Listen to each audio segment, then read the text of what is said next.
back in open session. The time is 8:14. So item 8C was only for discussion. So we're going to move back up to where we left off, which is 5C, Finance Committee Report. Mr. Quesada.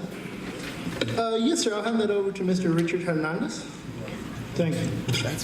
Thank you, Mr. Quesada. Mr. Chairman, members of the board, the Finance Committee meeting was held on May 3rd at 6:15. The meeting was called to order by Carlos Quesada.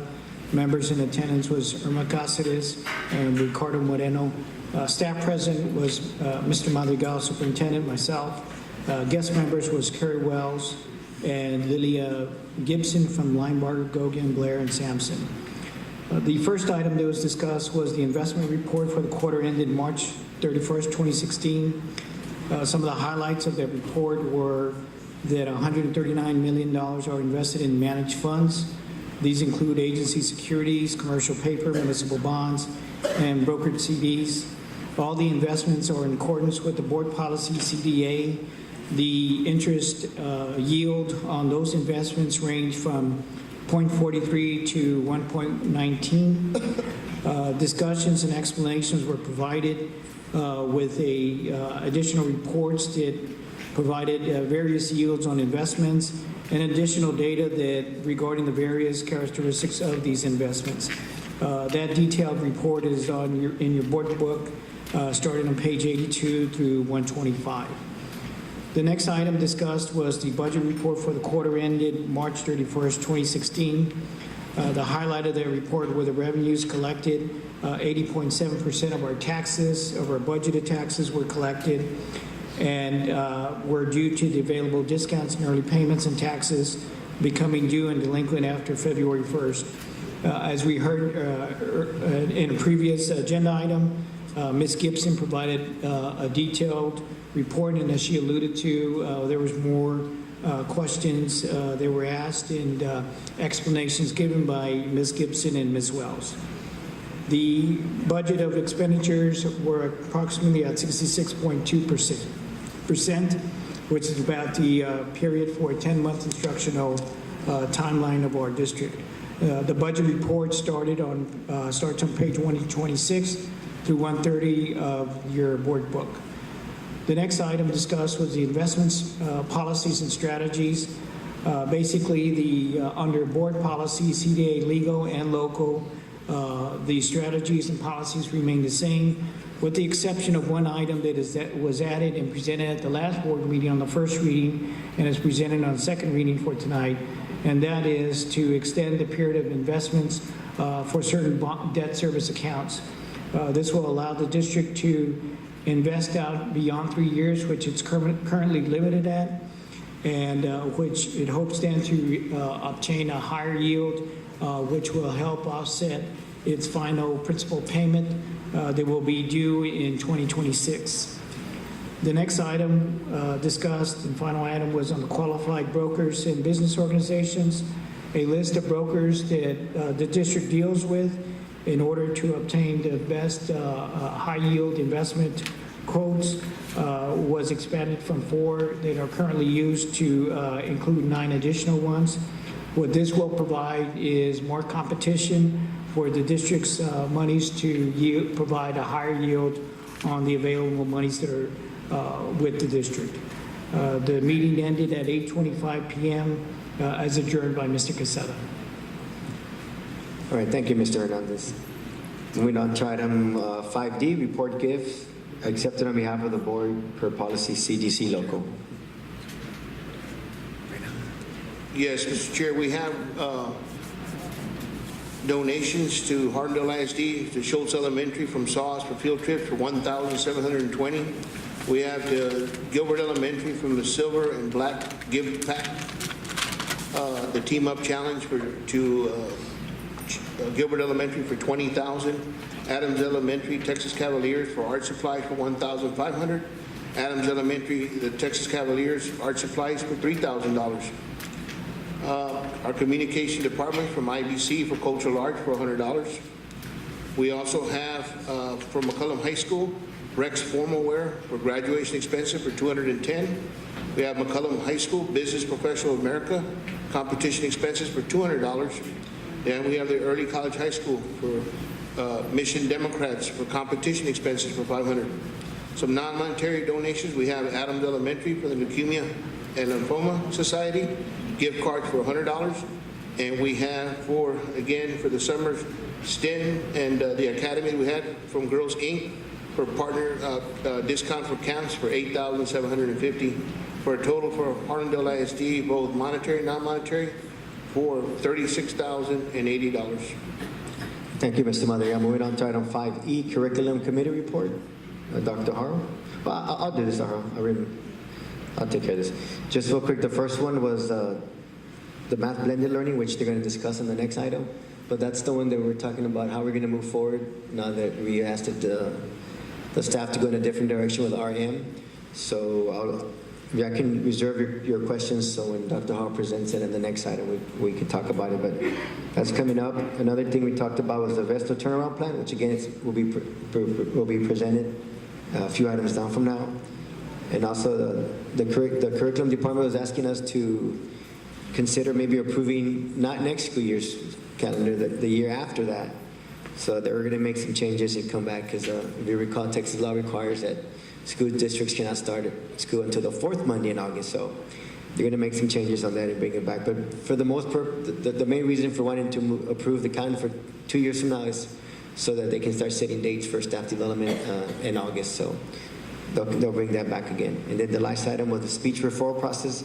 That was something that we wanted to look at. So you want to add anything to that, Mr. Moreno? Did you remember from the speech? I know that the speech pathologist presented the process on how they do speech. So I know, and I knew she was.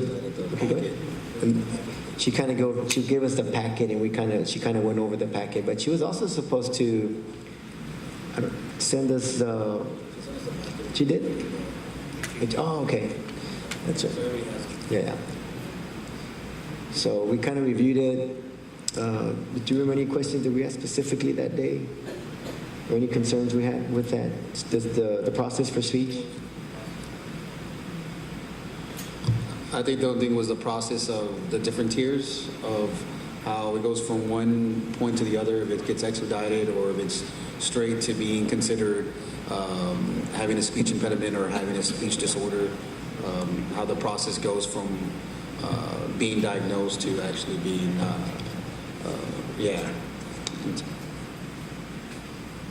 Ms. Castelli, she's here. Ms. Doctor, is the speech pathologist here? Or will you be the representative? Miss Taylor's here, Della Taylor's here. But there was a different person who presented that day, correct? What about the speech pathologist that presented that day at the curriculum committee? Anna Simone. Is she here as well? No, she's not here. But Ms. Taylor's here to answer any questions, okay? Okay. Well, this is just something that was brought up to staff's attention, and we want to make sure that, of course, that whenever there's children in our district who require some kind of assistance for speech therapy, that they're getting the services that they deserve, and that they ought to be doing it at appropriate steps for that child. So we just want to make sure that's consistent all the way across the board at all the schools in our district, because these children deserve to have those services as quickly as possible, and make sure that that's happening at that level, for each one of those campuses. I think me and Mr. Moreno made that pretty clear that day when we were talking to Ms. Taylor and Ms. Simone. Okay. Thank you, Ms. Taylor. Mr. Quesada.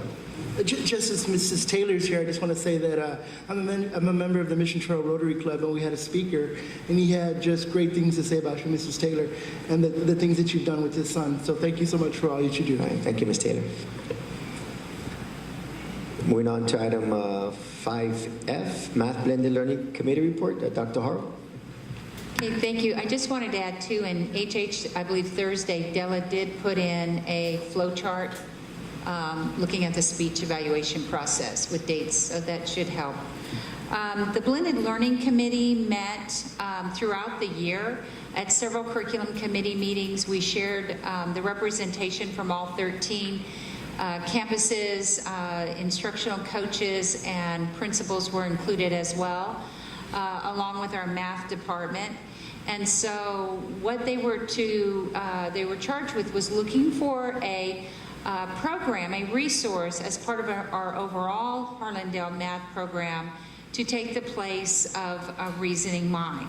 And so they had first met on October 29th, leading up to the May Curriculum Committee, looking at several different programs. And what they did was explain how they decided which programs would be a good recommendation for the board to consider to replace Reasoning Mind. So they started out with a presentation, and the presentation is actually in your packet. They explained the rubric that they chose to look at each of the programs, that they were to have presentations from the actual company vendors or representatives each time they met. Again, they met in October, November twice, December twice, January once, February once, April once, and then finally to the curriculum committee last week. So there is the rubric that's included in there. The program review was also part of the PowerPoint presented, and then a recommendation by a principal as far as what he felt was important for his school. We also had another principal who was attending to explain the Vestal turnaround plan, who also stepped in. And so the summary of that is what was in the curriculum report, and it started again with looking at who was on the committee, how the committee came up with a rubric, and how they rated each one of those programs. The rubric included, again, it's in your packet, but one of the overall issues with each program that they looked at was alignment to the state curriculum, and our state curriculum is the TEKS. And when they found 50 to 60% alignment, numbers that were nowhere near 90 or 100% alignment, it caused great concern with the committee. And so at that time, a summary was then stated that the committee felt no recommendation could be given because there wasn't everything from 80 to 100% alignment to the TEKS, and then some other things. Some did come in Spanish, some did not. And again, I'm not going to read through the rubric. You can look at it and see where each program fell. And so we were kind of in a quandary. The Blended Learning Committee did not have a recommendation that night. Two principals did share that they wanted to continue with Reasoning Mind. And so really there was no other clear next step stated at that time. So we have a couple possibilities. We could look at continuing with our current program, or have the committee relook at Reasoning Mind. Maybe one or two others was the discussion before the teachers actually go on summer break. That's a possibility, and see if one or two others stand up to the same rubric and come back with another recommendation. The other was because Reasoning Mind did not come in Spanish, and Reasoning Mind also had a huge emphasis, according to the curriculum committee, a huge emphasis on students spending too much time in front of a computer. We could look at adjusting the time period students spend on this resource, but still include the other resources we were using, from math exemplars to chemical hands-on to Envision, which is our state text, and any other of sundry resources that we use for our overall math program. But that's where we are. So just so Ms. Caceres and Mr. Mayor, we'll probably have to call another curriculum committee prior to our monthly one, so we can discuss this further. Because as Dr. Hart mentioned, they couldn't come up with another program to replace RM. But like I mentioned at that meeting, I thought we wanted to go away from, like Dr. Hart mentioned, we wanted to go away from the kids being in front of the computer every day for 45 to an hour and 15 minutes, whatever the case may be. But from the meeting, I guess I thought that was a clear direction we wanted to move forward, but apparently that wasn't the case. We didn't make that clear enough in June, so we're at this point. So we'll probably have to call another curriculum committee, or we can give direction out to Dr. Hara and Mr. Madrigal on how we want to move forward. Okay. So do we want to continue? 'Cause I thought that was our. So, Well, Ms. Mr. Cáceres? Chair. Ms. Cáceres? Okay. So the direction was that basically what we were going to do is try to find what kind of program we could set up for our students to have less time in front of the computer. It doesn't necessarily have to be a math program. In other words, our teachers are certified. They go through training in order to be able to teach these classes, and what we want is for the teachers to have more interaction with the students and be able to teach the students and use their resources and still have them aligned with the TEKS, which is, there's also a resource that they use there in the classroom, which is their books. Or, I don't know if it's, what is the name of the actual Envision? Okay, I'm sorry, I couldn't think of it off the top of my head. But we want to have these teachers be able to teach the class and be able to handle their students as they see necessary, because each class is unique. Not each classroom is going to be different based on the type of students that they have in each of the classrooms. And of course, the teacher ought to be able to say, you know what, I know my students, I know which ones need help, and they ought to be able to do that based on the training that they've had and the resources that they're given, and still be able to follow the TEKS. And so we're trying to make sure that the students are going to be able to have critical thinking at the end, because when they do take the test, they're not going to be in front of a computer taking the test. They're going to have to use their own critical thinking. So those are the kind of skills that we want our students to be attaining. Mr. President? Dr. Hara? No, I absolutely agree. I think critical thinking and problem solving are two of the highest level skills that we want our students to possess when they come out of any kind of math program or any of our curriculum programs that are now in place. I think one of the beauties of having a program, whether it's Reasoning Mind or a similar one, it allows to individualize and personalize the instruction. So if a student needs to go further faster, it allows them to do that versus waiting for a teacher to determine that over time. It gives immediate feedback to a teacher on which groups to pull based on student need. I think the other thing that is missing from any what I call flat resource, like a textbook or a worksheet or a workbook, is multiple representations, multiple ways students can see and multiple ways students can solve.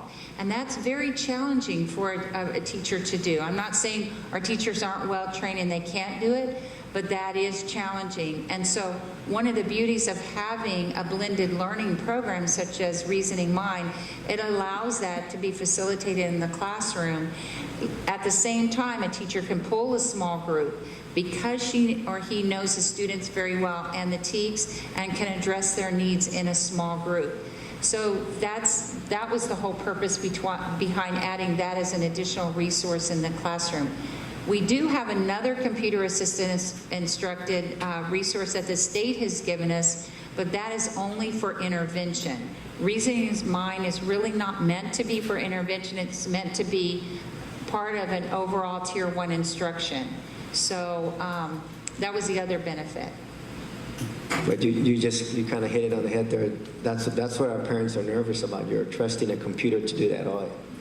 You're trusting that computer to individualize for our students, and you're trusting that computer that the student's going to get it or not, and that's what made us nervous. And I think our scores are where they should be, especially with as much support that we provide. So I think that's why last June we made the decision to go in a different direction. So the way I envisioned it, it was something like C-Scope. You know, the lessons are there, but if the teacher, you know what, I remember this lesson from this training. Instead of doing this from C-Scope, I'm gonna do this lesson, and then you do your little blended, you do your small group. Someone can be in a computer lab, I don't know, I think most of us have like 3 or 4 computers per classroom. So you have a small group here with your teacher, you have some kids on the computer over here. Then you have your AMI teacher with another group of students over here. So once the teacher does the full instruction, What'd you do? Just plugged it in.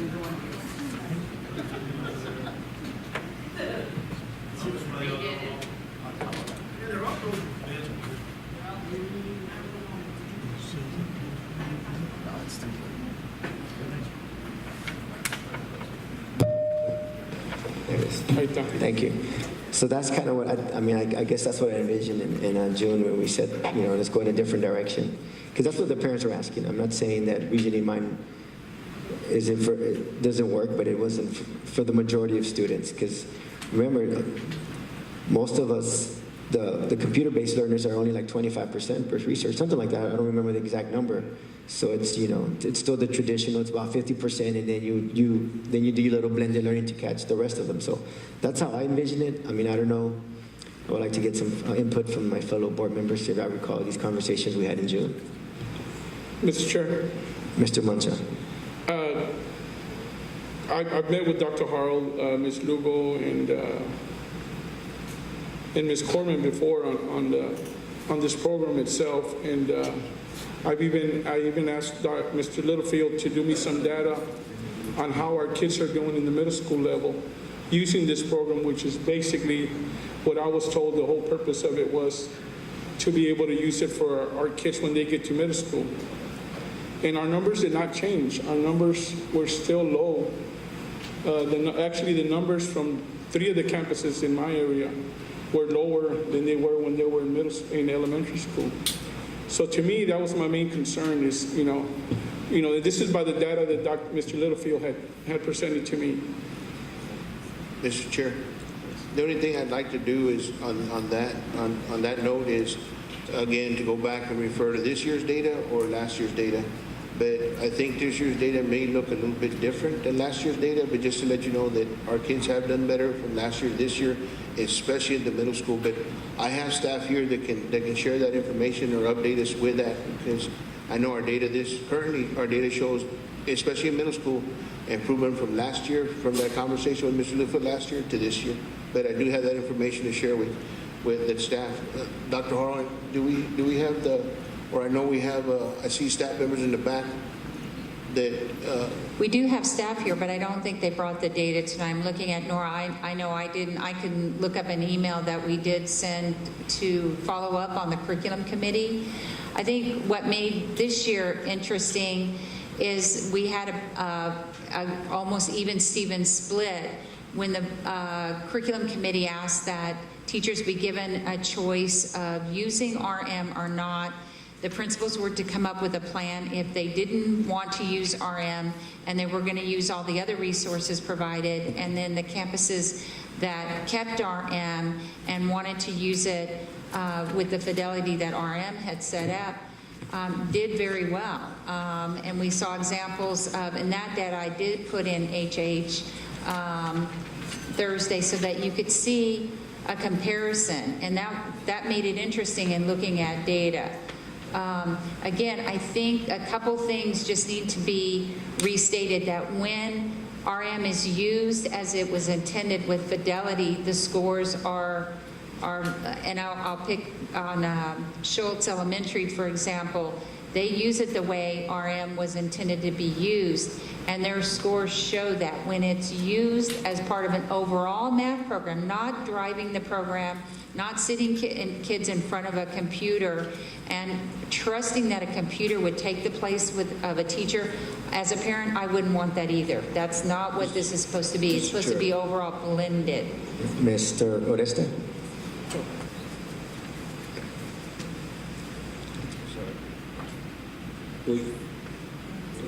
No, I was just looking at the sheet showing that every school, elementary school, that did not use reasoning minds dropped. And 1, 2, 3, 4, 5 and 6. I thought we just said we didn't have the data. I'm sorry. Let me just. You got that right here, Where did you get the that, sir? elementary school, it's right here in the packet. No, it was that, I think he's referring to the middle school, I mean elementary, I was referring to middle Yeah. school. Elementary schools only. But again, that's in the package. So That was again, in anyway, HH. as I was saying, the, Okay, so where is this information, sir? we provided, it's in your board packet.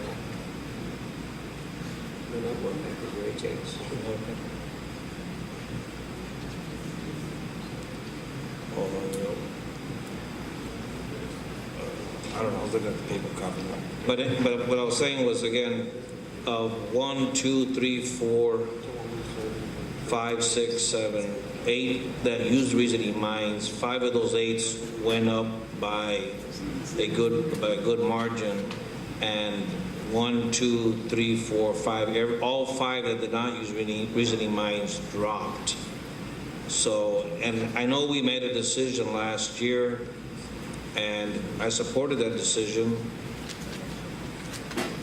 but it's just, I'm just saying that maybe this is something we need to look at again. I mean, even though a decision was made, just to look at it again, allow our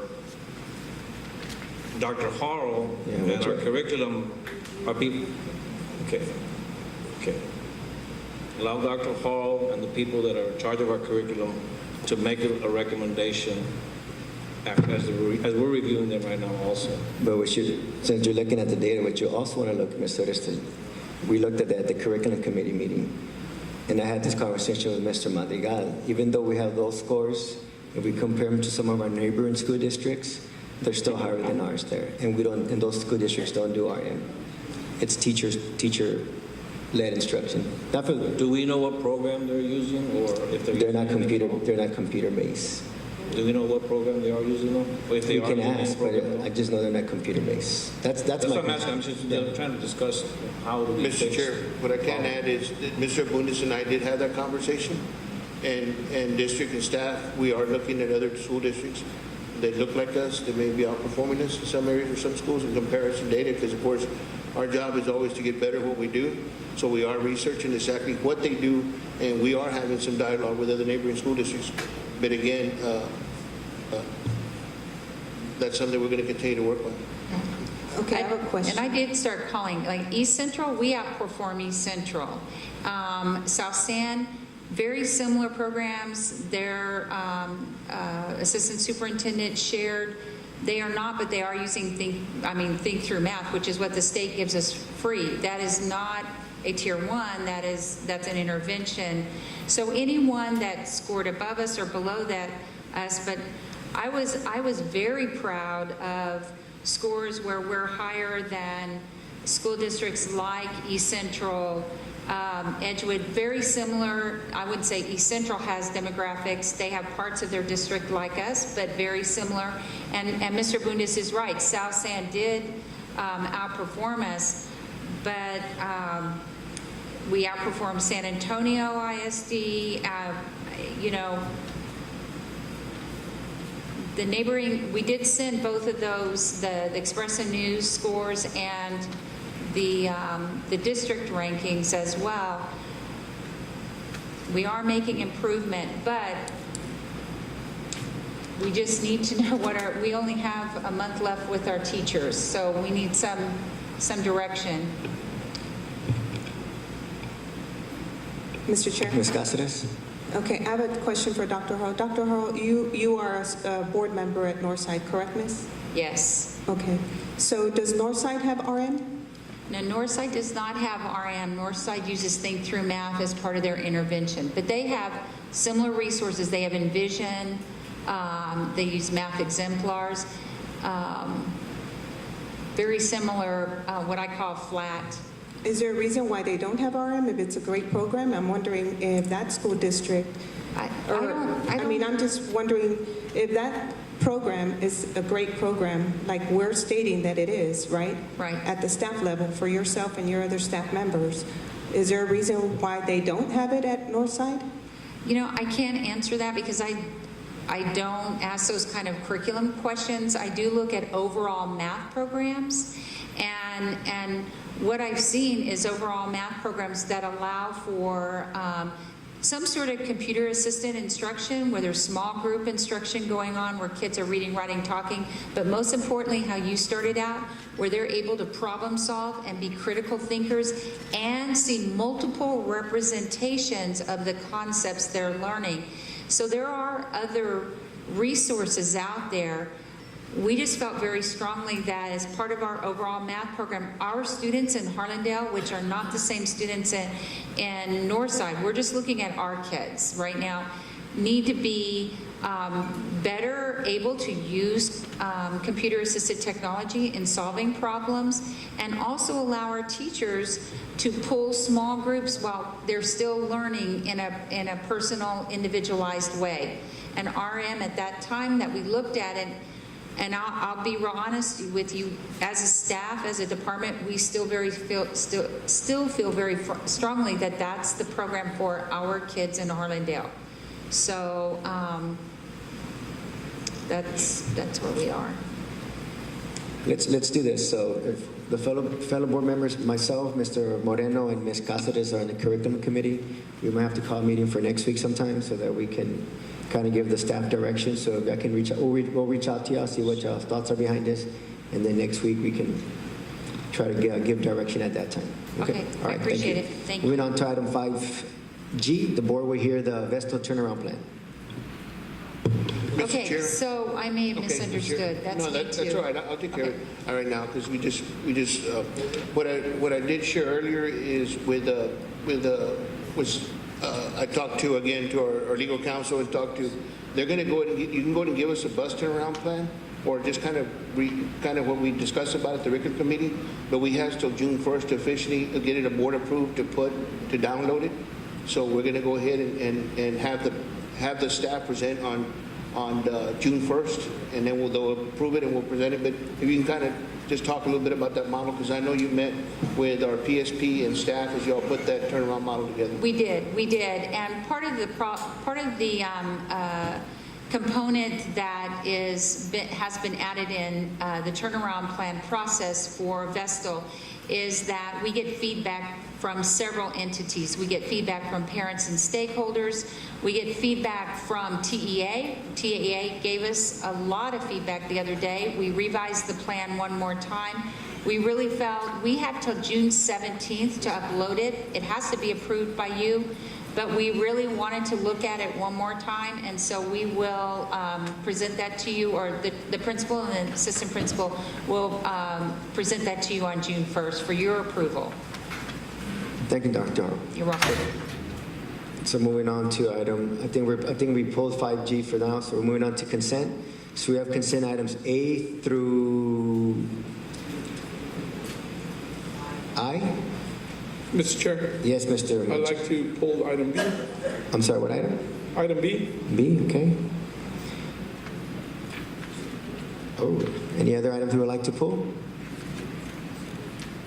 Okay, if there's no items, can someone make a motion to approve items A through I with the exception of B? Second. No, will someone make the motion?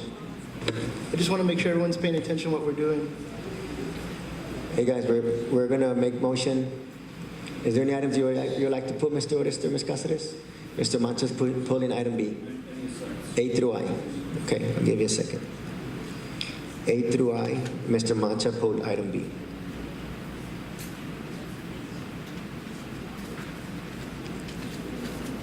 Just look through, Mr. President, is that B as a boy or D?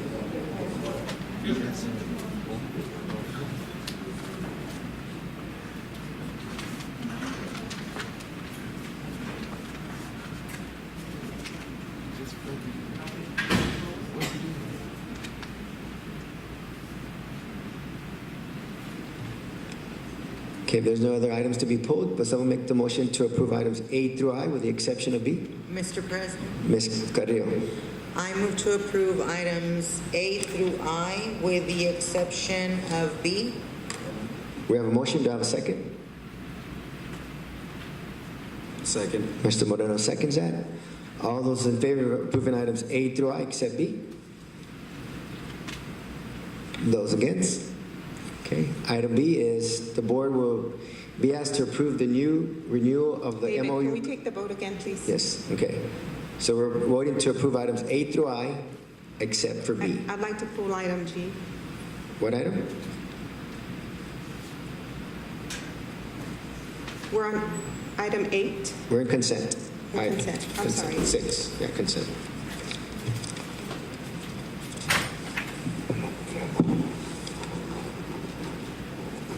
Oh, my apologies. We're pulling item B? Yes. Okay. So the motion was to approve items A through I, except B. I'm good, thank you. Okay, let's go ahead and vote again. All those in favor for items A through I, except B? Those against? Ayes have it. Okay. Item B is the board would be asked to approve the new renewal of the MOU contracts agreements for the 2016-2017 school years for the following agencies as listed. Do I have a motion to approve item B? Mr. Mancha, would you like to approve that? I'd like to approve that. Okay, I'll second that. Mr. Mancha, you have the floor. That was your item. Yes, my question was on Avance. Looking at the contract and reading the contract, I noticed that we get a lot of tardies from the kids from Avance and a lot of absences. And we're not dealing with it properly, sir. And some of these kids are coming in at 9, 10 o'clock in the morning. And how are we going to work that out? And my other concern is on the looking at the contract, do we first take care of our kids that live in that area of that school? I didn't see it anywhere on here unless I missed it before we take kids from outside the area. Okay, Mr. Chair? Yes. I'll answer some of those questions, and I'll ask also Dr. Harrell if she wants to add anything else. And I know we have another staff member, our director for elementary curriculum, that may be able to help or add any other. First of all, that is a concern that we've brought to Avance up every year. But again, Avance is governed by the government, and they do not, have the same requirements and expectations with their attendance that we do. We share that data with them every year, where Harlandale ISD, our pre-K classes in attendance outperform theirs. But again, they fall into different requirements. And again, when it comes to pre-K, the pre-K kids, it's not necessarily required by law. So we don't have the teeth or when we refer kids or parents of pre-K kids, they tend not to be as rigid with them because, again, they're not required by law. But we do encourage them to come every day and stuff. But yes, they do behind. We address that with Ms. Cervantes every year. It's something we continue. I'll bring it up to her that it was brought up from our board to me about the attendance difference between Avance and I guess this is where I get to my second part. My main concern is when you do the evaluation of the staff, of the teacher, it's not done by Avance, it's done by the principal, where you're holding the teacher accountable for the kids that aren't there all the time. And those are usually the kids that act up and end up. Mr. Chair, when it comes to help answer Mr. Mancha's question, of course, I can't hold staff accountable for attendance. I can only have them encourage kids to come to school every day. Ultimately, it's a parent responsibility to make sure that the child's here. There's nowhere in the evaluation that we dock a teacher or anything or put that in their file folder for documentation that they didn't hold or their attendance. We do I think you misunderstood what I was saying, sir. I'm talking about as far as the kid knowing and being at level that he or she is supposed to be at. If he's not going to class and he's showing up late, he's already behind. Where when the teacher gets evaluated, they're going to evaluate by how the kids are behaving. When you got 3 or 4 kids that are absent 27, 28 days every semester, or tardy, about that amount, then that kid's going to tend to act up and make the other kids act up.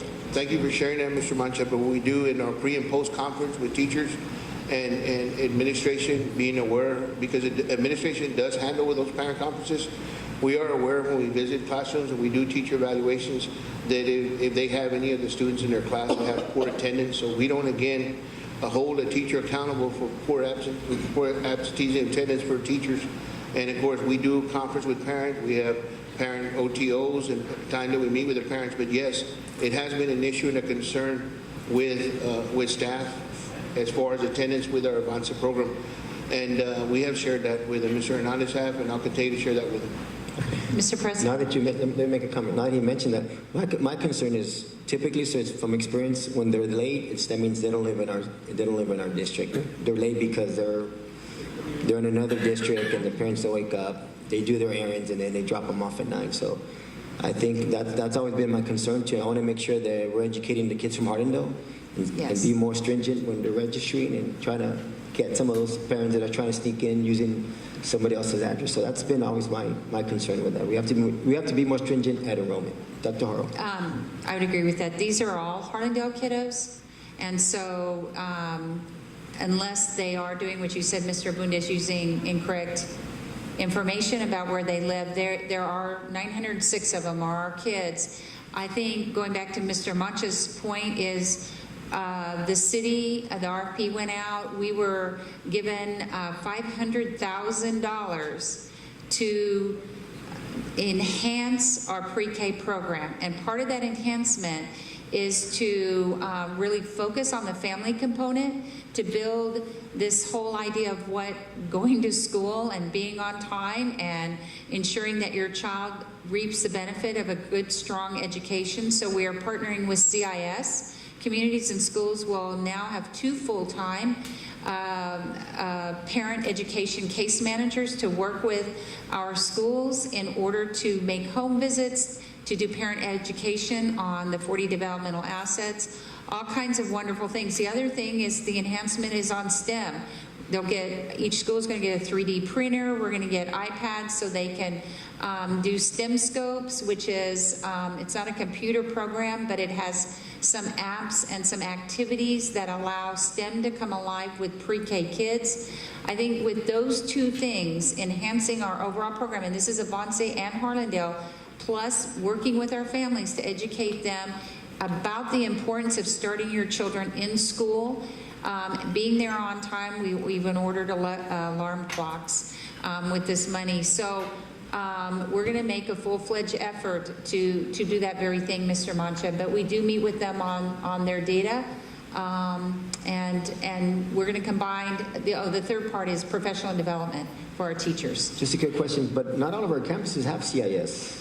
Or just, or Not all of our campuses will, but every pre-K program will be, the district will be divided into 6 and 7 campuses. 1 case manager will have 6, 1 will have 7. Okay. And so Okay, perfect. they'll be totally devoted to pre-K. That's it. Okay, thank you. Okay, all right, thank you.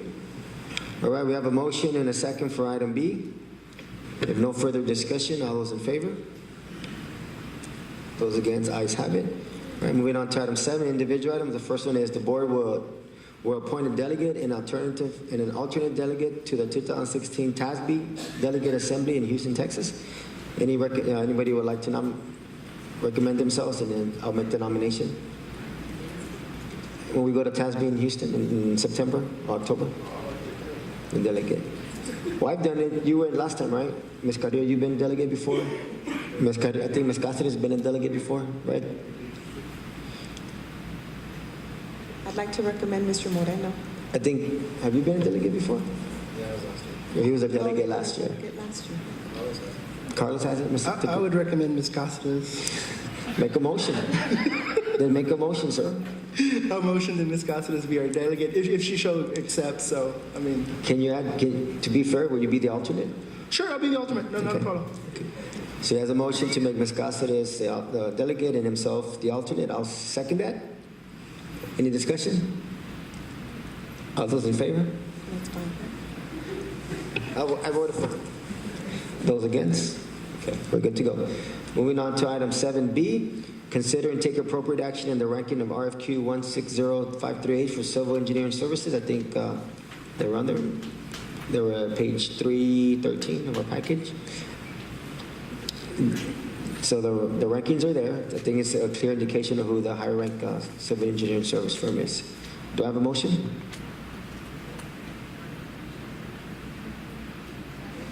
Mr. Chair. Ms. Carrillo? Ms. Carrillo? Sorry. I move to approve, I move to approve and taking action the ranking of the RFQs of 16053 for civil engineering services. Are we needing, Ranking is, are you ranking CDS Muri engineers as one and MNS engineering as second? yes. Okay, As recommended. as recommended by staff, okay? That's the way the order is. Do we have a motion? Do I have a second? I'll go ahead and second that. Any discussion? So it's pretty much Mr. Chair, Mr. Oresta. trying to see who did the ranking on this. Okay, who did the rankings? Mr. Madrigal or Mr. Soto? I'll refer this to Mr. Soto. I know he was part. Mr. Soto? Yes, sir. We had myself, Kyle Blakeney, Hector Rodriguez from the staff, and we had Jasmine Azima, Coy Ballard, and Brian. I don't know Brian's last name.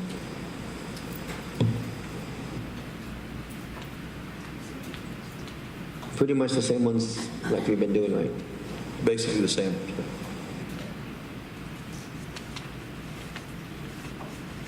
Okay, we have a motion and a second. Any more questions?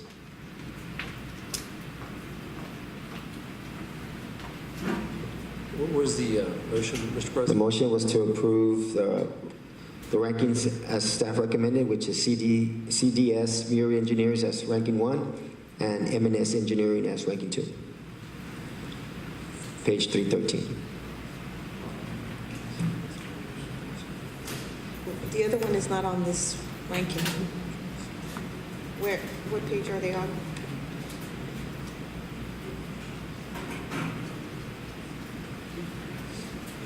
Give me just a moment. Mr. Chair, I think there was a number of companies that were solicited, but I think there was 2 that actually responded to the RFQ, and then the staff ranked the 2. Mr. Soto, is that correct? Sir, the page that on 314, the listing of the ranking of the engineering firms are the ones that we emailed directly, the RFQ. The one that actually responded from that list was CDS Murray. One other firm that responded was M&S Engineering, and that came, I believe, from the advertisement that we put out in the paper or a response to our district website. But